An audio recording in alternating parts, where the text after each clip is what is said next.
सामने से स्क्रीन है रिकॉर्डिंग बोले की लगा है ना ना आरसी ना रिकॉर्डिंग बोले की ওই আরসি তো হ্যাঁ আরসি ঠিক আছে আচ্ছা নে তো ঠিক আছে আমি এটা আবৃত্তি করছি ওটা খালি তুই তুলবি ঠিক আছে গ্রামে গ্রামে সেই বার্তা রটি গেল ক্রমে মৈত্র মহাশয় যাবে সাগর সঙ্গমে তীর্থ স্নান লাগি সঙ্গী দল গেল জুটি কত বাল বৃদ্ধ নরনারী নৌকা দুটি প্রস্তুত হইল ঘাটে পুণ্য লোভাতুর মোক্ষদা কহিল আসি হে দাদা ঠাকুর আমি তব হব সাথী বিধবা যুবতী দুখানি করুণ আখি মানে না যুগতি কেবলই মৈনতি করে অনুরোধ তার এড়ানো কঠিন বড় স্থান কোথা আর বিপ্র কহিলেন তারে পায় ধরি তব বিধবা কহিল কাঁদি স্থান করিলব কোনো মতে এক ধারে ভিজে গেল মন তবু দ্বিধা ভরে তারে শুধালো কাম্ভন নাবালক ছেলেটি কি করিবে তবে উত্তর করিল নারী রাখাল সে রবে আপন মাসির কাছে তার জন্ম পরে বহুদিন ভুগেছিল সুতিকার জ্বরে বাঁচিব ছিল না আশা অন্নদা তখন আপন শিশুর সাথে দিয়ে তার স্তন মানুষ করেছে যত্নে সেই হতে ছেলে মাসির আদরে আছে মার কোল ছেলে দুরন্ত মানে না কারে করিলে শাসন মাসি আসি অশ্রু জলে ভরিয়া নয়ন বলে তারে টেনে লয় সে থাকিবে সুখে মারছি আপনার মাসি মার বুকে সম্মত হইল বিপ্র মোক্ষদা সত্তর বাঁধি জিনিসপত্তর প্রণমিয়া গুরুজনে সখী দল বলে ভাসাইয়া বিদায়ের শোক অশ্রু জলে ঘাটে আসি দেখে সেটা আগে ভাগে ছুটি রাখাল বসিয়া আছে তরি পরে উঠি নিশ্চিন্ত নীরবে তুই হেতা কেন রে মা শুধালো সে কহিল যাইব সাগরে যাইবি সাগরে আরে ওরে দস্যু ছেলে নেমে আয় যত তার বাহু ধরি টানাটানি করে রহিল সে তরণিয়া করি অবশেষে ব্রাহ্মণ করুণ থেকে কহিলেন হেসে থাক থাক সঙ্গে যা তা এবার দেখি ঠিক আছে কিনা লাইট এই তোরা তোদেরটা করে তুলে নি হ্যাঁ কেউ তো আসেনি আমাকে এই আমার চশমাটা ইন্ট্রোডাকশনটার জন্য এই শুনছো আরে কি হলো কোথায় তুমি পারো আই পারো কি হলো কি এত চিৎকার করছো কেন কতবার ডাকছি তুমি কোথায় বলো তো আসছি দাঁড়াও ওয়াশিং মেশিনে কাপড়গুলো দিয়েছি এখনই হয়ে যাবে একটু অপেক্ষা করো উফ সকালবেলা ছুটির দিনে কোথায় একটু আরাম করব তা নয় আজ কি মানদা আসেনি আজকাল তো প্রায় রবিবারই আসে না সে কি তুমি গত দুটো রবিবার করে তো বেরিয়ে গিয়েছিলে তাই জানো না ওই দুটো রবিবারই তো ডুব আবার আজ আগে তো কোনোদিন এমন করতো না ও তো ঠিক সময়ই আসতো আমাদের বেরোবার আগেই সব কাজ করে চলে যেত কি করে জানবো যা ডাকছিলে কেন বলো তোমার সময় হলে একটু চা দিও হবে না সে কি একটু চাও হবে না সম্ভব নয় একটু চা সেটাও তুমি করতে পারবে না তুমি তো করে নিলেই পারো সব সময় দেখলেই এটা করো ওটা করো বেশ আমি করে নিচ্ছি তোমাকেও বানিয়ে দিচ্ছি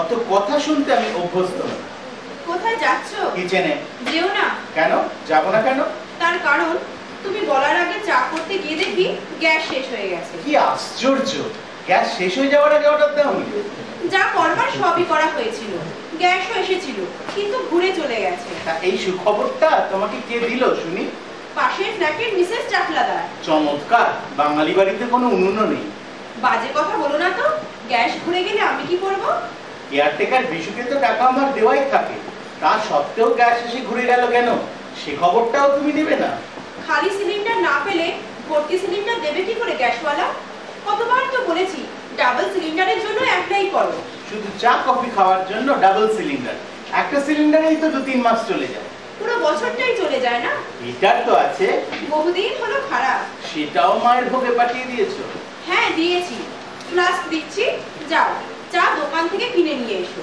হায় ভগবান, একটু চায়ের জন্য এই 5 তলা থেকে 1 তলায় নামতে হবে। সংসারে থাকতে গেলে সব পুরুষকে সংসারে কাজকর্মে একটু হাত লাগাতে হয়। এর নাম সংসার, দুটো মানুষের খাওয়া দাওয়া, তাও আবার হোম ডেলিভারি। চা কফি কারা দেয় বাড়িতে এসে, এবার দেখছি সেটারও খোঁজ রাখতে হবে। তাই দেখো, সকাল থেকে কাগজ পড়তে পড়তে ফোরন কাটছো, দুজনেই তো 9:30 বাজতে না বাজতে বেরিয়ে যায়। সময়টা কখন শুনি? তাও তো ব্রেকফাস্টে টোস্ট, অমলেট, চা, কফি আমি তো করি নাকি? আমি হেল্প করি না? সেটা আবার বড়াই করে বলার কি আছে? চুপ করেই তো থাকি, যাতে শান্তিটা বজায় থাকে। কেন, আমি কি অশান্তি করি? ছি, বলো না, ঘোড়ায় হাসবে। গাধায় হাসুক বা ঘোড়ায় হাসুক, এর থেকে বেশি করা আমার পক্ষে সম্ভব না। আমি কি কোনোদিন তোমাকে বলেছি কিছু? আমি তো জানি তুমি একটা রান্নাই করতে জানো, আর সেটা হলো চা, কফি, অমলেট, টোস্ট আর বাটার টোস্ট। বিয়ে করার আগে আমি তো বলেই দিয়েছিলাম রান্না বান্না আমার আসে না। ঠিকই, কিন্তু ভেবেছিলাম তুমি কিছুটা শিখে নেবে। মা যখন ছিল তখন তো মায়ের কাছেও ঘেঁষতে না, পাছে হাতা খুন্তি ধরতে হয়। উনি তো আর ইহ জগতে নেই, থাকলে প্রমাণ দিয়ে দিতাম যে উনিই আমাকে বারণ করতেন। কি রান্না হবে না হবে উনি সব মাসিকে বলে দিতেন। আমি তো কোনোদিন শুনিনি। কি করে শুনবে? আমি বা মা কেউই তো কোনোদিন এসব নিয়ে কোনো কথাই বলতাম না। সব মহিলাই রান্না করতে পারে, এটা শেখাতে হয় না, এটা এমনি এমনি শিখে যায়। আমি তো বলেইছি সারাদিন অফিস ঠেঙিয়ে ওইসব ঝামেলা আমার দ্বারা হবে না। দুপুরে ক্যান্টিন আর রাতে হোম ডেলিভারি, সোম থেকে শনি। রবিবার হোটেল বাজি, নয়তো দুবেলাই হোম ডেলিভারি। বেড়ে আছি মায়ের, জেলুসি লেমিক্লিন এ তো নিত্য সাথী। এতই যখন বাড়ির রান্না খাওয়ার শখ, তাহলে তো সেরকম মহিলাকেই বিয়ে করলে পারতে যে তোমাকে দুবেলা রান্না করে খাওয়াতো। হায় রে, মা বলতো সংসার সুখের হয় রমণীর গুণে, যে রাঁধে সে চুলও বাঁধে। তখন তো বুঝতে পারিনি যে বান্ধবী কখনো ভালো বউ হতে পারে না। এমন কথা তুমি বলতে পারলে? অন্যায় কথা তো কিছু বলিনি। আমি যে টাকা রোজগার করি তা তো সংসারেই ঢালি। তোমার একার রোজগারে এই 1200 স্কয়ার ফিটের ফ্ল্যাট, গাড়ি, এসি, কম্পিউটার, গিজার, ডিভান, বছর বছর বেড়াতে যাওয়া, এসব হতো। আইডিয়া? কিসের আইডিয়া? গ্যাস নেই, হিটার নেই, গিজার তো আছে, ওটা চালিয়ে দাও। এক্ষুনি গরম জল ছচ্ছর করে পড়বে, তাতে চা পাতা দিয়ে দাও, চা তৈরি। ইস, কি রুচি তোমার! বাথরুমে গিয়ে চায়ের জল আনবো? কি পুরে লোক রে বাবা, তখন থেকে ঝগড়া করে যাচ্ছে, অথচ নিচ থেকে চাটাও নিয়ে আসতে পারো না। না, পারি না। কাল মাঝরাত থেকে লিফটের মিস্ত্রি কাজ করছে, আজ বেলা 12টার পর চালু হবে। 7 দিন আগে থেকেই তো নোটিশ ঝুলছে নিচে, দেখোনি? ও হ্যাঁ, আমার ঠিক খেয়াল ছিল না। যাও যাও, গিজারটা জ্বালাও। সেই কখন থেকে চা তেষ্টা পেয়েছে। ওই নোংরা জলে চা খেতে হয়, তুমি খাও, নিজে গিয়ে পরগে যাও।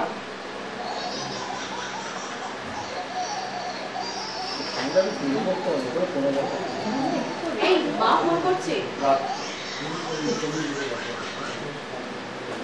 হ্যাঁ মা, বলো। হ্যাঁ, আমরা ভালো আছি। তুমি, বাবা, ভাই সব কেমন আছো? সে কি, এত মাছ, চিংড়ি সব বাবা এনেছে? কি বললে? নীতিশ কাপুর পাঠিয়েছে? ও বুঝেছি, নীতিশ কাপুর ভেরি। আজকে? এখন? দাঁড়াও, আমি একটু জিজ্ঞাসা করে বলছি। এই মা বলছে নীতিশ কাপুর ভেরি থেকে প্রচুর চিংড়ি, ভেটকি আমাদের বাড়িতে পাঠিয়ে দিয়েছে। মা চিংড়ির মালাইকারি, ভেটকি পাতুরি করেছে, আমাদের যেতে বলছে, যাবে? আমাকে দাও। হ্যাঁ মা, বলুন। এত ভালো ভালো রান্নার কথা শুনলে কি আর লোক সামলানো যায়? আর হ্যাঁ, আরেকটা কথা, আমরা আসছি, আর আমরা 2-3 দিন আপনাদের বাড়িতে থাকবো। কোনো অসুবিধা নেই তো? না না, শরীর টরীর খারাপ না, আসলে হোম ডেলিভারি আর সইছে না, তাই কদিন আপনার হাতের একটু রান্না খাবো। হ্যাঁ আচ্ছা, আমরা আসছি। আচ্ছা, রাখছি। মাত্র 1 কাপ চা, তার জন্য কত কথাই না শুনতে হলো। মনে থাকবে, আজীবন মনে থাকবে। তুমিও তো কিছু কম কথা শোনালে না। সংসারের দায়িত্ব শুধু আমার কেন হবে? আমি মেয়ে বলে তাই? কিন্তু জেনে রাখো, সেদিন আর নেই। চাকুরি করা মহিলারা সংসারে সেভাবে সময় দিতে পারে না, সে কথা জানি বলেই কোনোদিন তোমাকে কোনো সংসারের কাজ করতে বলিনি। তার জন্য তো কথা শোনাবেও ছাড়ো না। আমি তোমাকে কথা শোনাই? হ্যাঁ, এই তো তুমি তো বললে সংসার সুখের হয় রমণীর গুণে, তারপর কি জানো? ও হ্যাঁ, যে রাধে এসে চুলও বাঁধে। সব থেকে বড় কথা, তুমি বললে আমি নাকি তোমার স্ত্রী হয়ে উঠতে পারিনি। হ্যাঁ বলেছি তো, সত্যি কথাটা কারোরই শুনতে ভালো লাগে না। তাই নাকি? সত্যিটা কি তাহলে একটু শুনি। বেশ, শোনো তাহলে। আমরা যখন এক অফিসে চাকরি করতাম তখন দুজনেই প্রেম করতাম। কাজে ফাঁকি থাকলেও আমাদের প্রেমের কোনো ফাঁকি ছিল না। তখন তোমার মধ্যে কত ভালোবাসা, কত আবেগ দেখেছি আমার জন্য। ও, এখন দেখতে পাও না বুঝি? কোথায়, তার এক বিন্দুও নয়। তুমি শুধু মিথ্যুক নও, বেঈমানও বটে। আমি তোমার জন্য এত করি, আর তুমি বলে তোমার জন্য কিছুই করি না। আগে যা যা করতে তার সিকি ভাগও করো না। ও, আর আমি যদি বলি আমাকেই তোমার আর ভালো লাগে না? ভুল কথা, আমি তোমাকে আগের মতোই ভালোবাসি। এই তো তোমার যেবার ম্যালেরিয়া হলো, আমি অফিস কামাই করে দিনরাত ধরে তোমার সেবা করিনি? সে সব স্বামীরাই করে থাকে। ঠিকই বলেছো, ভালোবাসাই তা করাতে বাধ্য করেছে। আর আমার যখন গত মাসে ভাইরাল ফিভার হলো, তখন কিন্তু একদিনও তোমাকে কাছে পাইনি। রাতে যন্ত্রণায় তোমাকে বলেছি মাথাটা একটু টিপে দেবে, তুমি বিরক্ত হয়েছে। অথচ এই তুমি যখন প্রেমিকা ছিলে, আমার কপাল কেটে যেতে নিজের ওড়না ফরফর করে ছিঁড়ে মাথায় ফেটটি বেঁধে দিয়েছিলে। আসলে তুমি এখন তোমার কেরিয়ার নিয়ে এতটাই ব্যস্ত যে প্রেমটা কখন ওই জানলা দিয়ে বেরিয়ে গেছে তা তুমি টেরই পাওনি। আই এম রিয়েলি সরি দে। সারাদিন অফিসের কাজের চাপ সামলাতে সামলাতে প্রেমের স্বাদটাই ভুলে গিয়েছিলাম। আজ ভাগ্যিস তোমাকে চা করে দিতে পারলাম না, তাতেই তো নিজেকে আবার নতুন করে চিনলাম। আচ্ছা, আজ থেকে আমরা আবার সেই প্রেমিক প্রেমিকা হতে পারি না? চেষ্টা করে দেখো। এখন আশা করি বুঝেছো যে প্রেমিকা কেন ভালো স্ত্রী হতে পারে না। কালই আমি বলবো বসকে যে আমাকে ছোট ব্রাঞ্চে ট্রান্সফার দিন, আর তা না হলে আমি চাকরি ছেড়ে দেব। চাকরি ছেড়ে দিলে আমার একার রোজগারে তো এত সুখ ভোগ করতে পারবে না, তখন কি হবে? চাই না ওইসব ক্ষণিকের সুখ, আমি শুধু তোমাকে পেতে চাই। তুমি তুমি দেখো, আমি আবার সেই পুরনো দিনের পারো হয়ে উঠবো। দেবে পারো। এই মরেছে, বেশ তো চলছিল, হঠাৎ আবার পাল্টিকে শরৎচন্দ্রে ঢুকে পড়লে কেন বাবা? এদিকে যে ছুঁচড়ে ডন দিচ্ছে পেটের ভেতরে, মালাইকারি, পাতুরি, ফিশ ফ্রাই সব যে বসে আছে গো। তুমি না সত্যি পারো বটে। আমি এক্ষুনি রেডি হয়ে নিচ্ছি। তাড়াতাড়ি করো। আহা, দিন কতক শ্বশুর বাড়িতে যা জামাইয়াদের হবে না, পোলাও, কালিয়া, মাংস, লুচি, রাবড়ি। ও ইস, পেটুক কোথাকার।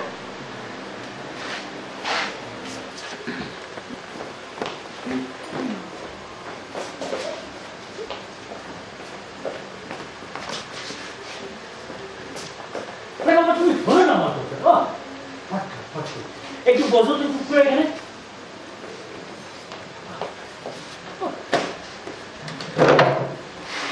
তুমি আমার কথাটা শোনো। একদম আমার কাছে আসবেন পাজি ছোট লোক শয়তান কোথাকার। কি এমন হলো যে এত ভালো ভালো কথা শোনাচ্ছ?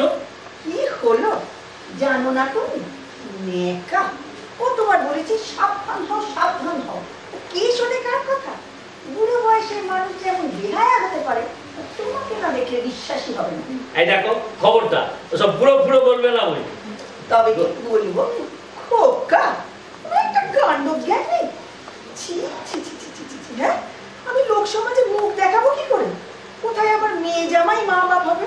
তা নয়, এই বেহায়াটা আমার সর্বনাশ করে ছেড়ে দিল। জানলে কি ভাববে? আরে বাবা, তোমার এত লজ্জা পাওয়ার কি হলো? তুমি আবার মা হতে যাও, এতে লজ্জার কি হলো? তুমি কি আসামি? দেখো চুপ, একদম আবার বলি, এতে লজ্জার পাওয়ার কি হলো? তুমি আবার মা হতে যাচ্ছ, তাই এতে লজ্জার কি হলো? তুমি কি আসামি? চুপ, একদম চুপ। তোমার লজ্জা নেই, আমার আছে। এই বয়সে কেউ মা হয়? কেউ কখনো শুনেছে না দেখেছে? হ্যাঁ আরে বাবা, বললে তো। আরে ডাক্তার বাবু তো একবার রিপোর্ট দেখে একবার তোমায় দেখে, একবার রিপোর্ট দেখে একবার তোমায় দেখে। ওনার তো বিশ্বাসই হচ্ছিল না যে আমি আমার বাবা হতে চলে। আচ্ছা, তোমায় তো কোনো ওষুধ দিল না, অথচ আমাদের নিমি হওয়ার সময় তুমি কত ওষুধ টনিক সব খেয়েছো বলো তো? হ্যাঁ অবশ্যই, 1 মাস বাদে একটা সোনোগ্রাফি করার কথা লিখে দিল, আর ইউরিন টেস্টের কথাও লিখে দিল। তোমার মতো গুণধর তো দেখেনি জীবনে, তাই চেয়ে চেয়ে দেখছিল কি গুণধরের খরচ। ছোট বয়স থেকেই আমার শরীরে ক্ষমতা একটু বেশি।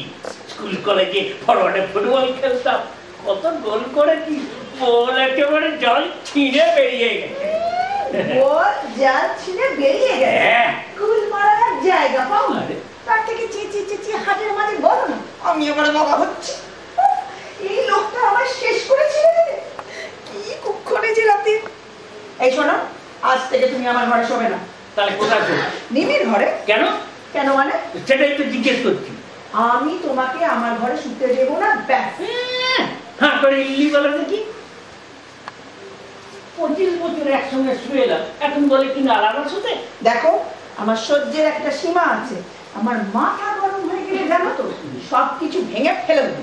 আহা, আরে বাবা, যা হবার তা তো হয়েই গেছে। আরে বাবা, আমি তোমার পাশে না শুলে তুমি তো আবার কুমারী হয়ে যাবে না। ও ভগবান, এই আমার স্বামী না অন্য কেউ? আমি শ্রী সনাতন রায়, তোমার সন্তু। তুমি কিনা আমার সন্দেহ হচ্ছে। কেন সন্দেহ কি হলো? আমার তো সবই আগের মতন আছে।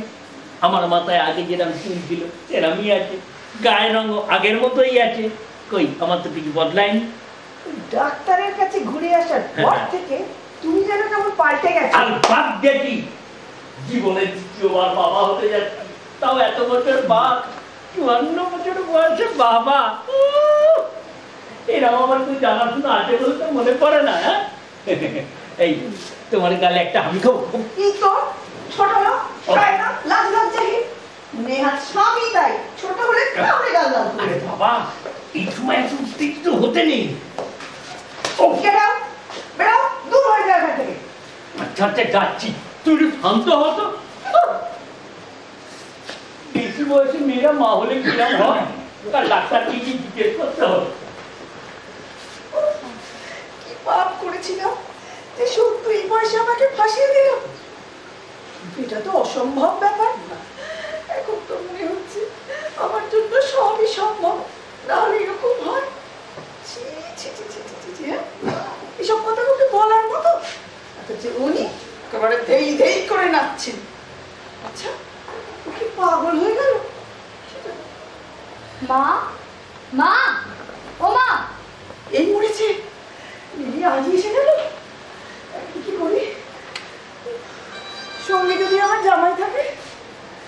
ভগবান, রক্ষা করো মা, রক্ষা করো। কি গো মা, কত ডাকছি, সারাই দিচ্ছ না।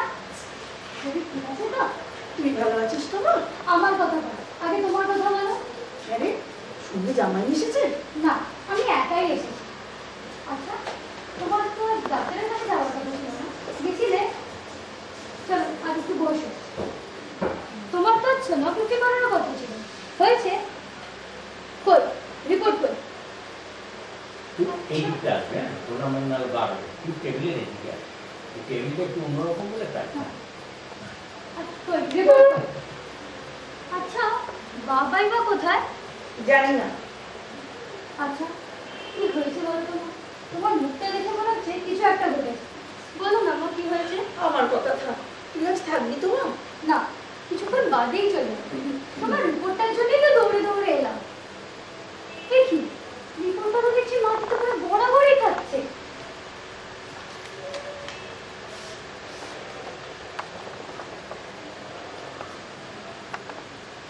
এ তো বড় আনন্দের কথা মা, পজিটিভ। ভগবানের ইচ্ছা হয়েছে বলেই তো এই অঘটন। মা, এসব কথা পাঁচকান করিস না মা। শ্বশুর শাশুড়ি বা জামাই যেন জানতে না পারে। কি বলছো মা তুমি? এত বড় আনন্দের খবর আর আমি চেপে যাবো? লক্ষ্মী মা আমার, আমি তোর বাবাকে বুঝিয়ে ডাক্তারকে গিয়ে বলবো। এই অবস্থা দেখে যেন আমার কি বললে তুমি? ওসব কথা একদম মাথায় আনবে না, যা হচ্ছে তা হতে দাও। বেশ, তোরা যখন শুনবি না আমার কোনো কথা, তবে জেনে রাখ আমি পিস খেয়ে মরবো। মা, তোর বাবাও মানুষ হয়ে গেছে বলে তুইও? না মা, তুমি কি সব বলছো বলো তো? এই বয়সে এইসব করতে গেলে লাইফ রিস্ক হতে পারে। মরে গেলে বেঁচে যাবো। আহ মা, কি হলো? এবার দেখো না, যা হওয়ার ছিল না তাই হতে চলেছে। এটা একটা কত বড় আনন্দের ব্যাপার, তা তুমি বুঝতেই পারছো না। তোমার জায়গায় যদি আমি হতাম, ওসব কথা ভাবতামই না। তোর বয়স কম তাই এসব কথা বলছিস। এই বয়সে মা হলে লোকে হাসবে। যে হাসে হাসে, তাতে তোমার কি? সমাজগুলোতে একটা কথা আছে নাকি? তাছাড়া এই বয়সে এত হ্যাপা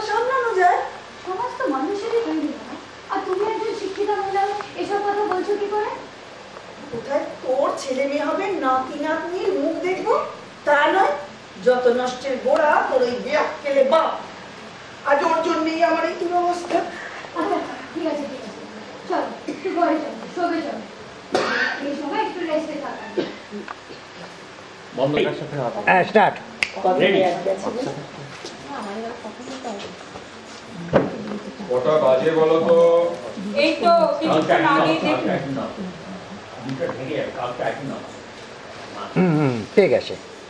কটা বাজে বলো তো? এই তো কিছুক্ষণ আগেই দেখলুম 8টা বাজে, এখন বোধহয় 8:15 হবে। বাবু আর বৌমার ফিরতে বোধহয় দেরি হবে না? হ্যাঁ তা তো হবে।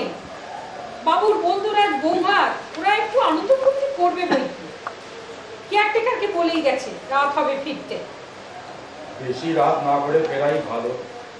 সঙ্গে বৌমা আছে, এটা তো বাবুর বোঝা উচিত। সে কথা তোমায় ভাবতে হবে। সে কথা তোমায় ভাবতে হবে না। সেই সকাল থেকে কাগজ পড়েই চলেছো, এখনো পড়া শেষ হলো না? যেন পরীক্ষার পড়া তৈরি করছে। আসলে হয়েছে কি জানো, রিটায়ার্ড মানুষ তো, তাই চোখের সামনে খবরের কাগজটা খুলে রেখে গরুর মতন জাবর কাটি, এতে সময়টাও কেটে যায়।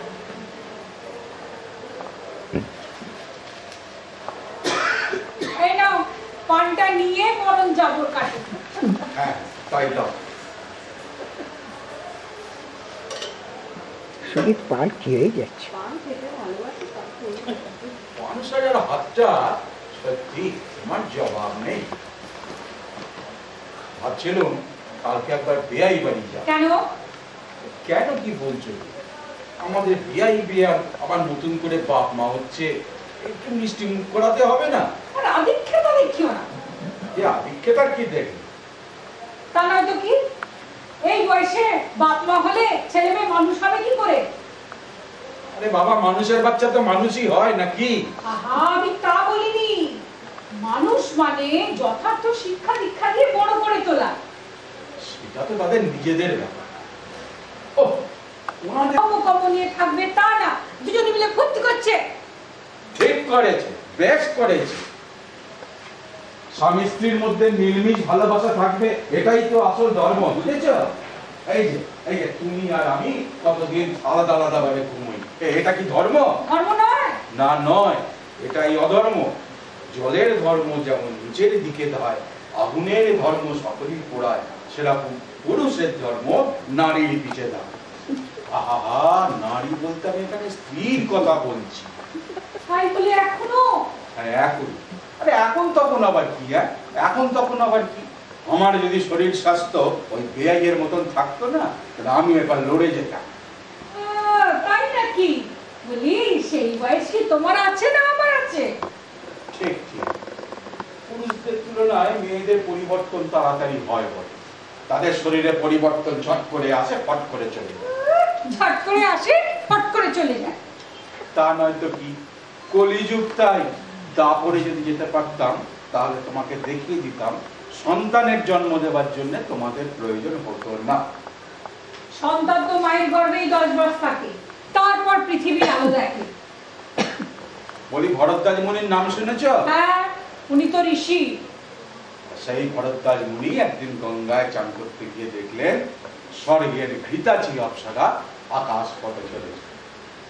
হাওয়াতে তার বসন একটু এলোমেলো হয়ে যেতেই মুনিবর তার অপার সৌন্দর্য দেখে এমনই মুগ্ধ হয়ে গেলেন যে সঙ্গে সঙ্গেই সেখানে তার ইয়ে হয়ে গেল। ইয়ে হয়ে গেল মানে? আরে ইয়ে হয়ে গেল মানে? বুঝেছি বুঝেছি। আর সঙ্গে সঙ্গে সেখান থেকেই জন্ম নিলেন দ্রোণাচার্য। সবকিছু আবার ইনস্ট্যান্ট ব্যাপার, কোনো মহিলার প্রয়োজন হলো না, কোনো ঝামেলা ঝক্কি নেই। চলো চলো খেতে চলো, অনেক রাত হলো। জ্ঞানের গোডাউন একেবারে। জ্ঞানের গোডাউন, বেশ বলেছ। তাহলে আমরা কালকে গাড়ি বাড়ি যাচ্ছি তো? হ্যাঁ, তা না কি আর উপায় আছে? চল চল চল।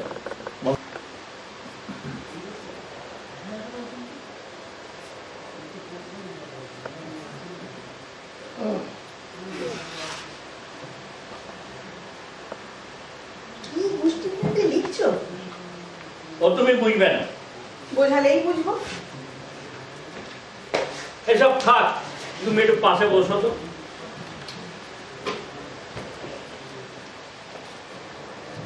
কাল সারা রাত আমার ঘুম হয়নি জানো। কেন? পাশের ঘরে শুয়ে তো আমি তোমার নাক ডাকার আওয়াজ পাচ্ছিলাম। মিথ্যুক ডাকা। ও তুমি তাহলে ঘুমিয়ে ঘুমিয়ে আমার নাক ডাকার আওয়াজ শুনলে? ঠিক তা নয়, আসলে মাঝে মাঝে ঘুমটা ভেঙে যাচ্ছিল। তাহলেই বোঝো তুমিও তাহলে একা একা ঘুমোতে পারোনি। মোটেই না, আমার ঘুম খুব ভালো হয়েছে। আরে আমারও তো তাই। আসলে তোমার পাশে না ঘুমোলে না আমার ঠিক ঘুমই হয় না। আর তুমি কি না এতদিন বাদে আমাকে আলাদা করে দিলে। বেশ করেছি, আমার মতো মেয়ে বলে তাই পার পেয়ে গেলে, অন্য মেয়ে হলে দূর করে দিত। ও নারী, তোমার এই ক্ষুরধার বাণী করহ সম্বরী, বাধ্য করো না মরে চলাইতে তরবারি। আবার নাটকের ডায়লগ ছাড়া হচ্ছে। এতদিন ঘর করছি, কই এত গুণের প্রকাশ তো দেখিনি। দেখার চোখ আছে তোমার যে দেখবে? আমি এ বাড়ির কর্তা, আমাকেই বলে কিনা বাড়ি থেকে বের করে দেবে? অনেক আগেই করা উচিত ছিল আমার, সেই ভুলের খেসারত আমার নিতে হচ্ছে আজ। ভুল? কিসের ভুল? তোমার ভুলের কথা বলিনি তো, তবে বলছি আমার ভুলের কথা। ওরে আমার ভুল ভুলাইয়া রে। বসো বসো একটু, শান্ত হয়ে আমার পাশে। তোমার পাশে? কেন, আর কেউ আছে না? না মানে এমন করে বলো না। দেখো, সব সমস্যার ঠান্ডা মাথায় ভেবে চিন্তে সমাধান করতে হবে। অবশ্যই। তাই বলছিলাম কি, হ্যাঁ, যা হয়ে গেছে তাকে তো মেনে নিতেই হবে। আমি তো অনেক আগেই মেনে নিই, তুমি তো সব কিছু গন্ডগোল করে দিচ্ছ। বেশ বেশ, তোমার কথাই ঠিক। হ্যাঁ আমি ঠিক, তুমি বেঠিক। তাই দেখো, অনেক ভেবে চিন্তে আমি এই সিদ্ধান্তে এলাম। কেন? আরে কেন? বড় একটা মজা বসে তোমার রক্ত চুষে খাচ্ছিল, এই সময় শরীর থেকে রক্ত কমে গেলে চলে? একই তুমি একটা অ্যানিমিক। তোমার আদিক্ষেদের একটু বন্ধ করবে? আরে বাবা, তা নয় তা নয়, এখন এই মশার কামড়ে ম্যালেরিয়া না, তাই ঘরে ঘরে। তাই এই সময় যদি আবার কি সময় কি সময়? না না না, আসলে তোমার এই বয়সটা তো একটু ডিসফ্যাক্টর বটেই, তাই বলছিলাম যে যদি আবার। আমার কোনো দাম তোমার কাছে আছে? নেই। থাকলে সবাই যা করে তাই করতে। সবাই যা করে মানে? সঠিক সিদ্ধান্তে আসতে। ও হ্যাঁ, তুমি একটা সিদ্ধান্তের কথা বলছিলে বটে, সেটা কি? বসো, বলছি। ও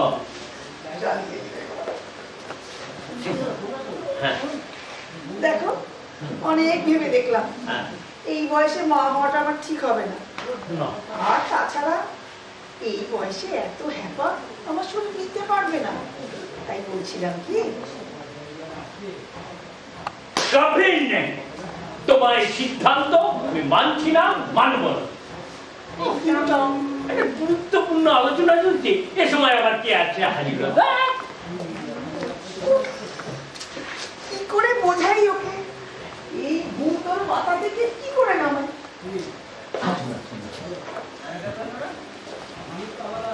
কই কই বেয়ান কই?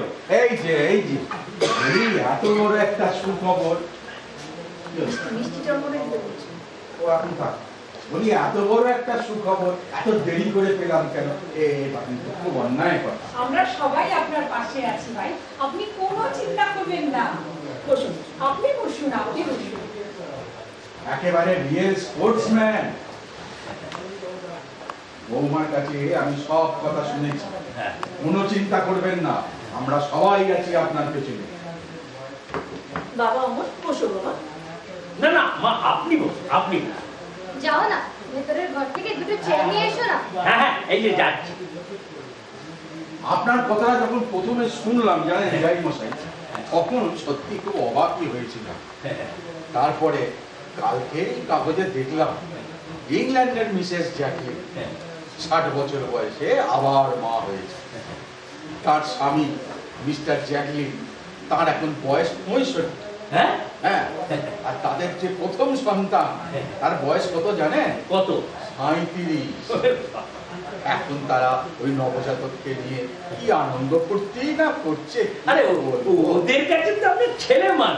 অবশ্যই অবশ্যই, আসলে কোনো কিছু কিছু ব্যাপার ঘটে যার কোনো বুদ্ধিতে ব্যাখ্যা হয় না, বুঝেছেন? হ্যাঁ, ডাক্তারের কাছে আপনি সব শুনেছেন তো?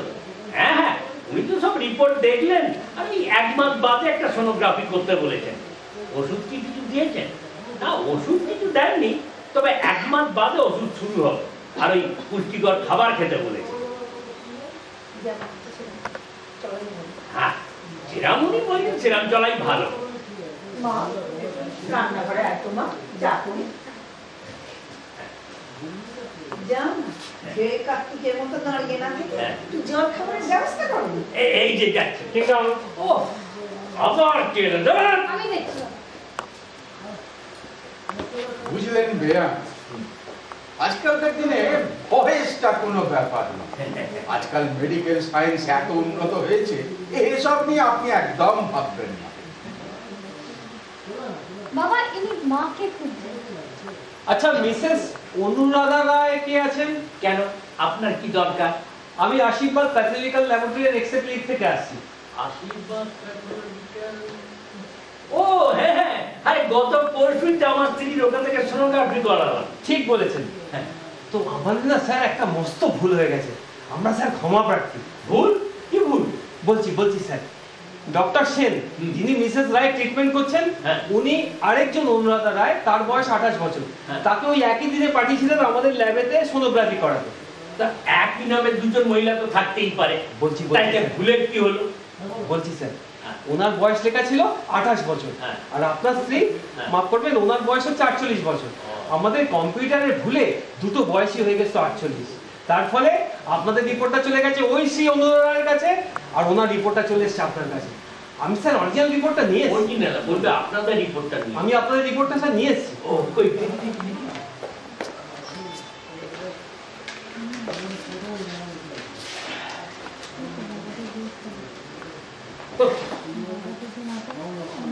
কি গো, সব ঠিক আছে তো? রিপোর্টে তো লেখা আছে মায়ের গ্যাস্ট্রিকের প্রবলেম, কোনো প্রেগন্যান্সি নেই।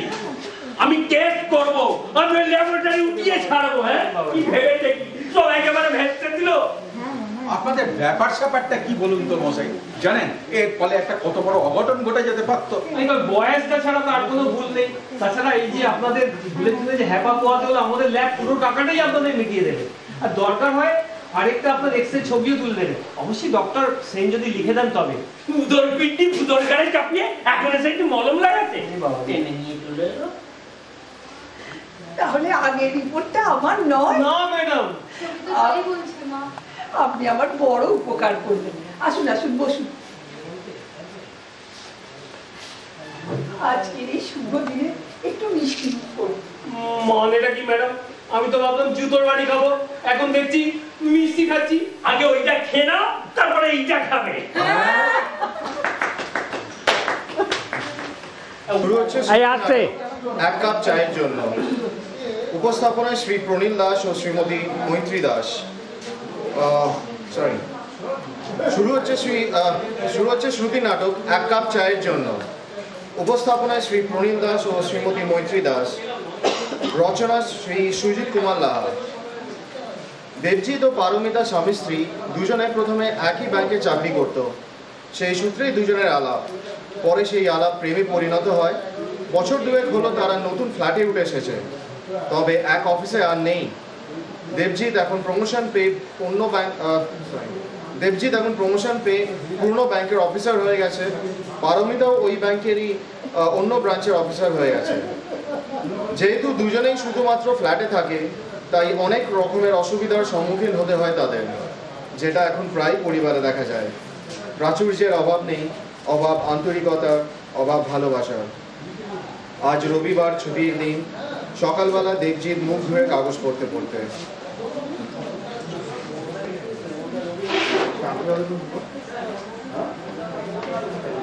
সমবেত হয়েছে। আমাদের খুব সৌভাগ্য যে আমাদের গুরুজনরা আমাদের সঙ্গে আছেন আজকে। আমাদের মাসিমা মেসমশাইরা এসেছেন, আমাদের পরম পূজনীয় শিক্ষক ডিউরি স্যার, আমরা দেখতে পাচ্ছি ওনাকে। দয়া করে যদি স্যারকে একটু সামনে এনে আমার বন্ধুরা বসাস, ভাল লাগবে। করেছেন আজকে অনেকে অংশগ্রহণ করেছেন, আমাদের অনেক বন্ধু বান্ধব, আমাদের বন্ধু স্ত্রী যারা আছেন তারা, তাদের ছেলে মেয়েরা, আমাদের গুরুজনেরা এসেছেন, আমাদের প্রণম্য যারা তারা আছেন আমাদের সঙ্গে। আমাদের সৌভাগ্য যে তারা আছেন। প্রথমে উদ্বোধনী সঙ্গীত যেমন প্রত্যেকবারই হয়, এবারেও আছে। যারা গাইবেন তারা আমাদের অত্যন্ত কাছের মানুষ, আমাদের বন্ধুর পত্নী তারা।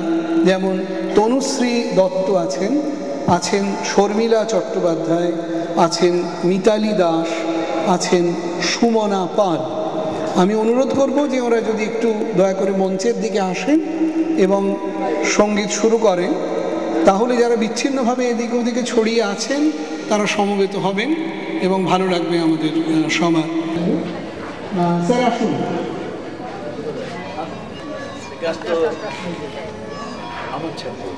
হ্যাঁ, আবার আনন্দের হচ্ছে যে স্যারের ছাত্র ছিলেন শ্রীকান্ত বাবু, শ্রীকান্ত দা বলতাম আমরা প্রথম দিকে, তারপরে আবার শ্রীকান্ত দা আমাদের মাস্টারমশাই হয়েছিল। হ্যাঁ, তুমি সম্পর্ক শ্রীকান্ত দা তুমি বলতে, হ্যাঁ সেটা দুঃসাহস করে বলতে পারছি না, বলা যাচ্ছে না। শ্রীকান্ত দা যখন এলেন তখন আমাদের খুব মানে সেই সময় মনে আছে যতদূর আমাদের স্কুলে একটা টালমাটাল যাচ্ছে রাজনৈতিকভাবে, সেই সময় খুব একটা টালমাটাল সময়।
কফি হাউসের সেই আড্ডাটা আর নেই, আজ আর নেই। কোথায় হারিয়ে গেল সোনালি বিকেল গুলো সেই, আজ আর নেই। লা লা লা লা লা লা লা লা লা লা লা লা লা লা লা।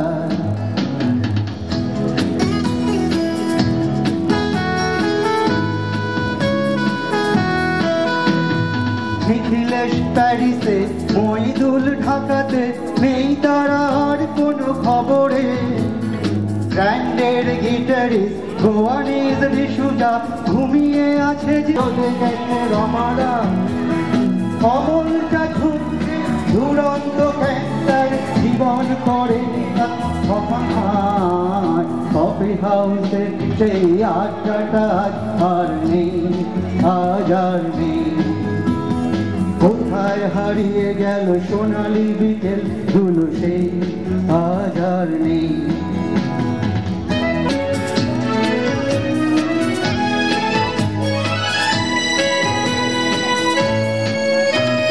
সুজাতাই আজ শুধু সত্যে সুখে আছে, শুনেছি তো কোটি কোটি স্বামী তার।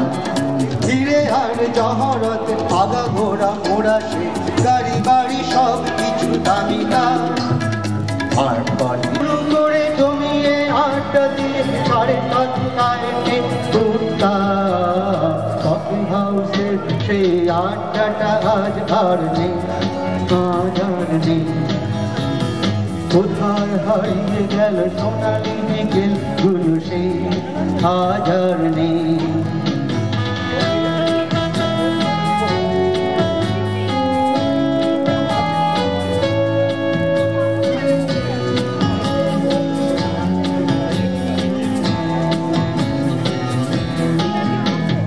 কবি কবি চেহারার কাঁধেতে ঝোলানো ব্যাগ, মুছে যাবে অমলের নামটা। একটা কবিতা তার হলো না কোথাও, পেল না সে প্রতিভার দামটা। সোশ্যালে ম্যানেজার নাটকে রমারায় অভিনয় করত, আর কাগজের রিপোর্টার দেশেরও তাই শুধু করত। হাউসের সেই আড্ডাটা আর নেই, আজ আর নেই। কোথায় হারিয়ে গেল সোনালি দিনের সেই আজ আর নেই।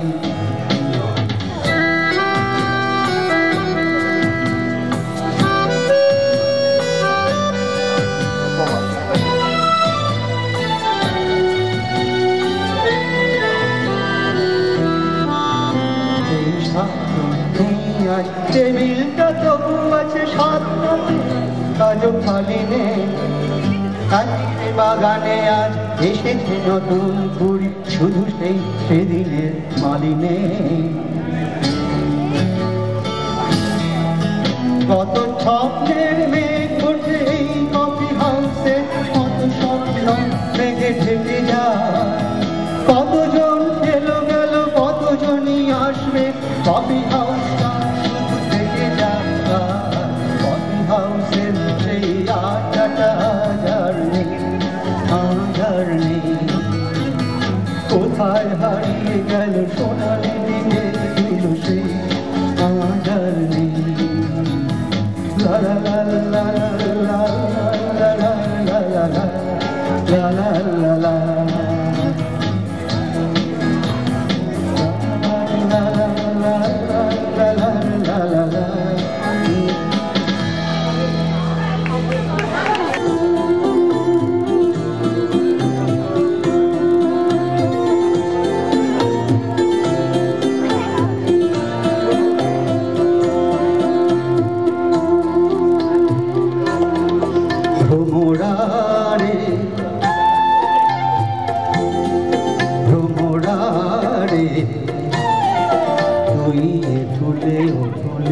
কথা শুনি যাচ্ছে ভ্রমরার, তুই ফুলে ও ফুলে কি কথা শুনি যাচ্ছে। তার সামনে কোনো কবিতা তাই লুকিয়ে কিছু শুনি, তাই খুশিতে আবেগে আবেশে ফাগুন মাস রে। ভ্রমরা ভ্রমরা এ ফুলে ও ফুলে কি কথা শুনি যাচ্ছে।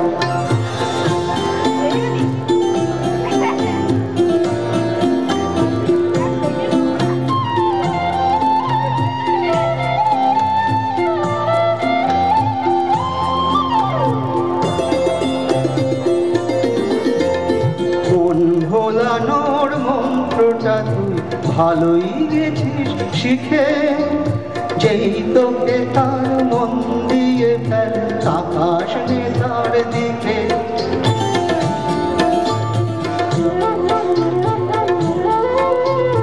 মন ভোলানোর মন্ত্রটা তুই ভালোই গেছিস শিখে, যেই চোখে তার মন দিয়ে ফেল আকাশ নেতার দিকে। সে তো জানে না তুই পালাবি, সে তো জানে না তুই পালাবি, শুধু নেশাতেই মন জ্বালাবি। এ খেলা খেলে যে হঠাৎ সর্বনাশ রে। ভ্রমরা রে ভ্রমরা, এ ভুলে ও ভুলে কি কথা শুনি যাস রে।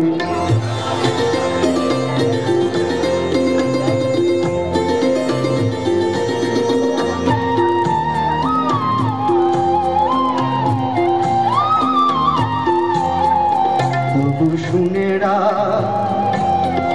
তুই শুনেরা, সব ফুলেরাই সহজ সরল নয়, অনেকের। প্রদীপ মল্লিকের বৌদি, তিনি আবৃত্তি আমাদের শোনাবেন। বৌদি আপনি যদি একটু দয়া করেন। হ্যাঁ, আমাদের মাস্টারমশাই বলবেন কিছু।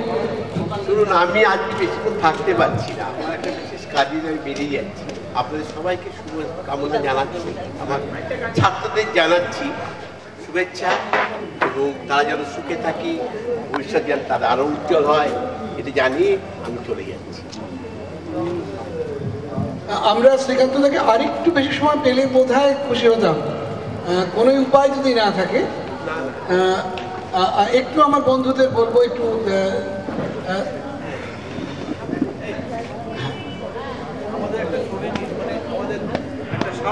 হ্যাঁ, আমার বন্ধু চন্দন একসময় বোধহয় শ্রীকান্তদার প্রতিবেশীও। হ্যাঁ, কিছু বল। আমার বাবু দাদা, মানে আমাদের স্কুলে উনি মাস্টার হয়ে আসার আগে আমরা গোয়া বাগানেই থাকতাম। ওনার সঙ্গে আমাদের খুব হৃদ্যতা ছিল, মানে উনি খুব মানে প্রাণচঞ্চল একজন ব্যক্তি ছিলেন। এই জন্য পাড়ায় সকলেই ওনাকে বাবুদাদা করে ডাকতেন এবং খেলাধুলো সব কিছুতেই উনি উপস্থিত থাকতেন। হঠাৎ একদিন দেখলাম উনি আমাদের টিচার হয়ে জয়েন করেছেন। তখন মানে খুব গন্ডগোল হয়ে গেছিল, বাবুদাদা বলবো না স্যার বলবো, সবাই বলছে শ্রীকান্ত বাবু। আমার খুব মানে অসুবিধা হয়েছিল প্রথম বাবুদা থেকে ওই স্যার বলাটাতে কনভার্ট করতে। তো যাই হোক, উনি এসছেন, খুব আনন্দ পেলাম। আমাদের তরফ থেকে ওনাকে আমরা ছোট্ট একটা গিফট দিতে চাইছি। বিবাস একটু দিস স্যার, গ্রহণ করলে আমরা খুব সৌভাগ্যবান। Thank you.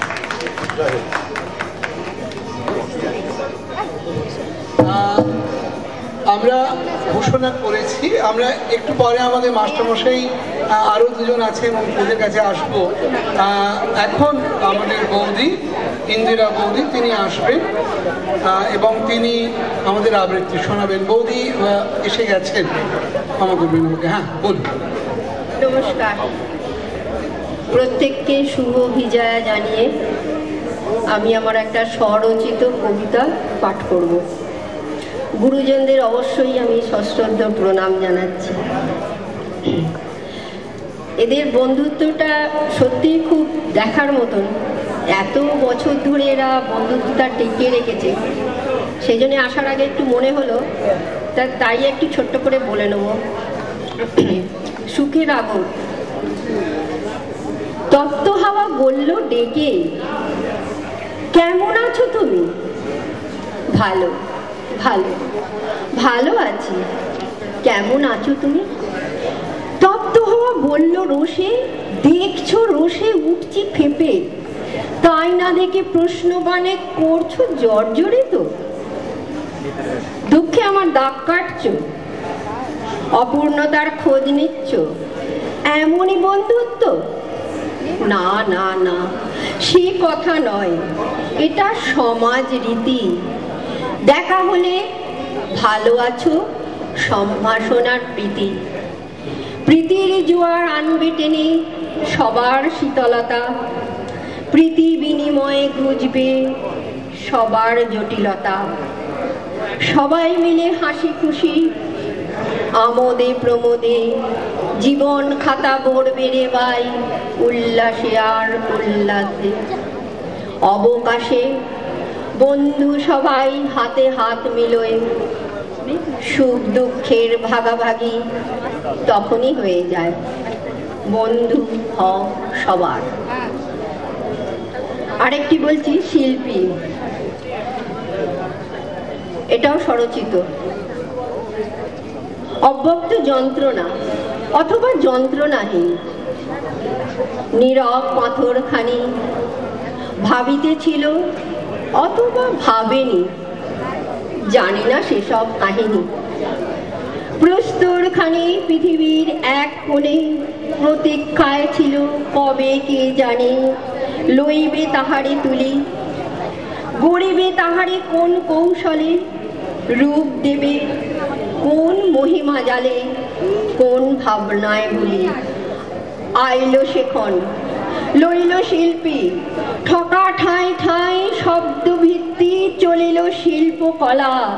স্তরে স্তরে এক এক করে ফুটিল মূর্তি কঠিন পাথরে, সুন্দরী এক বালা। সিক্ত বাসনা স্নিগ্ধ নয়না, মুখখানি তার ভোলা তো যাবে না, এমনই স্নিগ্ধ চাহনি। চাঁদ যিনি তার দেহ পল্লব, চেয়ে আছে সুচি চোখ কপলক, পূর্বে এমন দেখিনি। যেখানে যে যায় ক্ষণে দাঁড়ায়, অপূর্ব মূরতি পাশে। বাহ বাহ, বেশ তো বেশ তো, শব্দ বহিয়া আসে এমনই মূর্তিমান। স্থির দৃষ্টি চাইয়া হয় অপূর্ব সৃষ্টি পানে, সুধায় সকলে কি জাদু আছে তোমার তুলির টানে।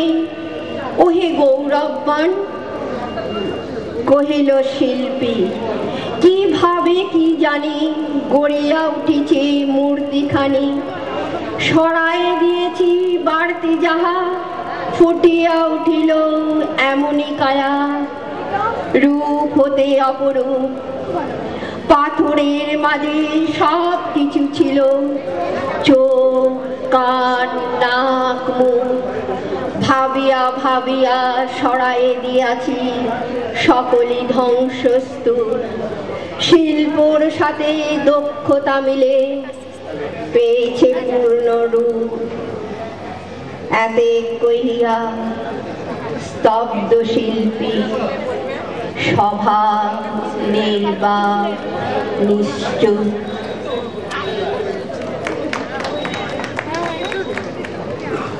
আমাদের বৌদি ইন্দিরা বৌদিকে ধন্যবাদ। উনি যে কবিতা বললেন তার মধ্যে সুখ দুঃখের কথা আছে।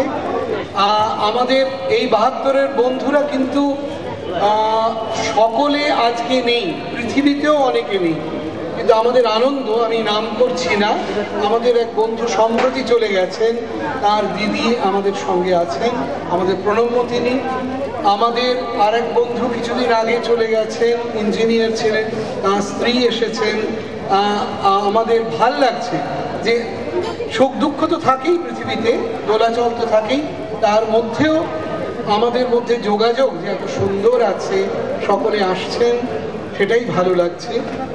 আমাদের মাস্টারমশাইরা তো এসেছেন, গুরুজনরা আছেন, আমাদের ভাই বোনেরা আছেন, আমাদের সন্তান সন্ততিরা আছে, ভালো লাগছে আমাদের। এরপরে আমাদের বন্ধু দিলীপ দাসের কন্যা দেবিকা। দেবিকা, যদি মাগো তুমি থাকো কাছাকাছি তাহলে একটু এসো এসো।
পাঠিয়েছেন মেসেজ, অর্থাৎ ওরা যেটা বলেছেন, আমাদের এই যে চলমান রথ, আমাদের এই যে রথ চলেছে 72-এ, এই রথে ওরাও আছেন আমাদের সঙ্গে।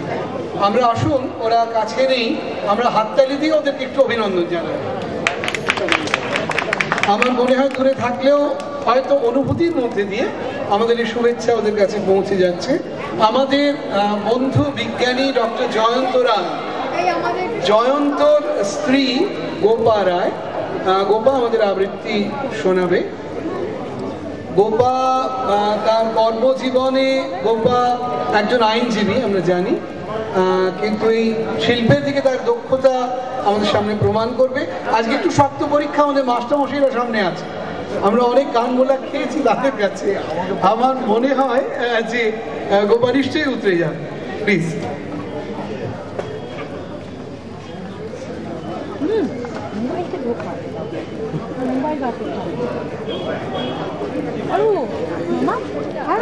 আমাদের সামনে একটু খুব খুদে দর্শক আছেন, আমি জানি না তিনি কথা বলতে পারবেন কিনা। মা গো, তোমার নামটা জোরে বলবে? নাম বলো। একটু একটু একটু শুনি, একটু একটু শুনি। আচ্ছা আমি ওকে বোধহয় একটু বিপদে ফেলে দিচ্ছি। আচ্ছা, সৌমেন্দু আমাদের সহপাঠী, সৌমেন্দুর কন্যার কন্যা, ওর নামটা কি আমরা জেনে নিই। শরণ্যা। শরণ্যা, শরণ্যাকেও আমরা কাছে পেয়েছি। আরো ছোট বোধহয় একজনকে দেখলাম একদম কোলে। প্রণীল আমাদের বন্ধু, প্রদীপের পুত্র, প্রণীলের বন্ধু, আপনার স্ত্রী উনি, আপনার নাম প্রিয়াঙ্কা। ভালো লাগলো এই খুদে বন্ধুর সঙ্গে, কিন্তু ও শুধু ভ্যাট ভ্যাট করে তাকালো, কথাটা কি বুঝলো জানি না। আরেকবার নামটা না আলো না গোলাপ না আমি না তুমি, ওদিকে অসীম যিনি তিনি স্বয়ং করেছেন সাধনা মানুষের সীমানায়, তাকেই বলে আমি। সেই আমির গহনে আলো আধারের ঘটল সঙ্গম, দেখা দিল রূপ, জেগে উঠল রস, না কখন ফুটে উঠে হলো হাঁ, মায়ার মন্ত্রে, রেখায় রঙে, সুখে দুঃখে। একে বলো না তত্ত্ব, আমার মন হয়েছে পুলকিত, বিশ্ব আমির রচনার আসরে হাতে নিয়ে তুলি, পাত্রে নিয়ে রং। পণ্ডিত বলছেন বুড়ো চন্দ্রটা নিষ্ঠুর চতুর হাসি তার, মৃত্যুদূতের মতো গুড়ি মেরে আসছে সে পৃথিবীর পাঁজরের কাছে। একদিন দেবে চরম টান তার সাগরে পর্বতে, মর্তলোকে মহাকালের নূতন খাতায় পাতা জুড়ে নামবে একটা শূন্য, গিলে ফেলবে দিন রাতের জমা খরচ, মানুষের কীর্তি হারাবে অমরতার ভান, তার ইতিহাসে লেপে দেবে অনন্ত রাত্রির কালি। মানুষের যাবার দিনের চোখ বিশ্ব থেকে নিকিয়ে নেবে রং, মানুষের যাবার দিনের মন ছানিয়ে নেবে রস, শক্তির কম্পন চলবে আকাশে আকাশে, চলবে না কোথাও আলো, বিরাগহীন সবার যন্ত্রের আঙুল নাচবে, বাজবে না সুর। সেদিন কবিত্বহীন বিধাতা একা রবেন বসে নীলিমাহীন আকাশে, ব্যক্তিত্ব হারা অস্তিত্বের গণিত তত্ত্ব নিয়ে। তখন বিরাট বিশ্বভুবনে দূরে দূরান্তে অনন্ত অসংখ্য লোকে লোকান্তরে এ বাণী ধ্বনিত হবে না কোনোখানে, তুমি সুন্দর আমি ভালোবাসি। শুধু গল্পই আমরা শুনবো, স্যার এক প্রান্ত থেকে ক্লাসের আরেক প্রান্তে চলে যেতেন, আবার চট করে ঘুরে গিয়ে চলে আসতেন। পুঁথি পড়া কোনো মানুষকে জ্যোতি বসুর কাছাকাছি এইরকম স্মার্ট আমি আর দেখিনি। আপনারা একটু হাততালি দিন যে স্যার এসেছেন দয়া করে আমাদের মধ্যে। নিমাইদা সম্পর্কে কি বলবো, নিমাইদা আমাদের বন্ধুই বেশি ছিলেন। নিমাইদাকে আমরা বায়োলজি পড়াতেন, নিমাইদা যদি আমি সাবজেক্টটা ভুল না বলে থাকি, নিমাইদাকে আমরা দাদাই বলতাম প্রথম দিকে। বাসু আমার বন্ধু দূরে দাঁড়িয়ে দাঁড়িয়ে হাসমন ছিল, আমি জানি না স্যার এতদিন পরে মনে রেখেছেন কিনা, গল্পটা এরকম ছিল যে আজ থেকে বহুদিন পরে মানুষ যখন আর উপরে থাকবে না নিচে ঢুকে যাবে এবং সেখানে তারা কি কি সমস্যা মুখোমুখি হবে, তারপর সবাই যদি আপনাকে একটু দেখতে পান। আপনারা আরেকবার হাততালি দিন, স্যার আমাদের মধ্যে এসেছেন।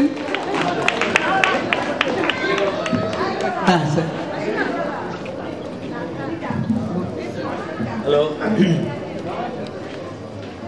আমি ওল্ড বয়েজ মিটে অনেকবার যোগ দিয়েছি, যেখানে বিভিন্ন ইয়ারের ছাত্ররা একসঙ্গে মিলে আমরা খুব আনন্দ পেয়েছি। আজ বৈশিষ্ট্য হলো 1972-এর যে ছাত্ররা, শুধু তাদের এখানে সমাবেত হয়েছ, আর আমাকে ডেকেছ, ভীষণ ভালো লাগছে। আর মনে অনেক দিন পর 18 বছর হলো, 18 বছর কেটে গেল, রিটায়ার করেছি। অনেক দিন ভুলে যাওয়া কথাটা বলতে ইচ্ছে করছে, মাই ডিয়ার বয়েজ। এই সম্বোধনটা অনেক দিন পরে আজ করছি, আবার বলি মাই ডিয়ার বয়েজ, আমার প্রিয় ছাত্ররা। আজ এই বয়সে পৌঁছে আমার এখন রানিং 79, আর কয়েক মাস পরে অক্টোজেনারিয়ান হব, শুনতে খুব ভালো লাগছে নিজের কানে। কিন্তু আমি যাদের উদ্দেশ্য করে বলছি তারা কিন্তু কেউ এখন যুবক নেই, তারা সবাই 55 to 60, 55, 56, 57-এর মধ্যে। তাদের আমি একটা কথা বলতে চাই, যেটা আমার কানে বেজেছিল। আমি যখন 19 বছর বয়সে কৃষ্ণনগর গভর্নমেন্ট কলেজে যখন বিএ পড়ছি 1950 সালে 1950, তখন আমি ইংরেজির অধ্যাপক ব্রাউনিংয়ের একটা কবিতা রবি বিন এজরার প্রথম দুটো লাইন দিয়ে কবিতাটা শুরু করলেন। লাইনটা ছিল, grow old along with me, the best is yet to be. আবার grow old along with me, the best is yet to B.